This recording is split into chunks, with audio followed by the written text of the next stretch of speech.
নমস্কার বন্ধুরা, বুড়ির হাড়িতে স্বাগত। আমি একটা দারুণ রেসিপি নিয়ে এসেছি। আমার ছেলেরা খুব বায়না করছিল, সেই জন্য বিকেলবেলায় এই রেসিপিটা তৈরি করেছিলাম। চিকেনটা ঘরেই ছিল, আমি ছোটো ছোটো করে পিস করে কেটে নিয়েছি এবং সাদা তেলের মধ্যে পুরো চিকেনটা আমি রান্না করেছি। এই জন্য মোটামুটি আমি চিকেনটার নাম দিয়েছি লাভলি চিকেন।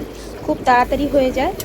ভালো করে সাদা তেলের মধ্যে ভেজে নিয়ে নুন দিয়ে সামান্য একটু জল দিয়ে আমি ঢেকে রেখে দেবো। এরপরে আমি দিয়ে দেবো পেঁয়াজ কুচিটা দেবো জলটা যখন একদম শুকনো হয়ে যাবে।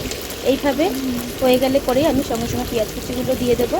আর দিয়ে দেবো আদা বাটা 1 চামচ, রসুন বাটা 2 চামচ।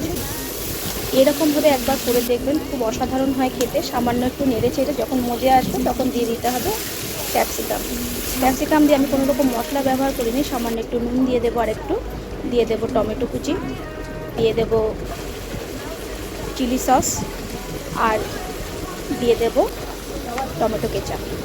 এইভাবে করে দেখবেন, খুব অসাধারণ হয় খেতে। রুটি পরোটার সাথে খুব সুন্দর হয়। যারা যারা দেখছেন, ফলো করছেন, অসংখ্য ধন্যবাদ। যারা যারা এখনও করেননি, চটপট করে ফেলুন। আপনাদের সহযোগিতা ছাড়া কিছুই হয় না।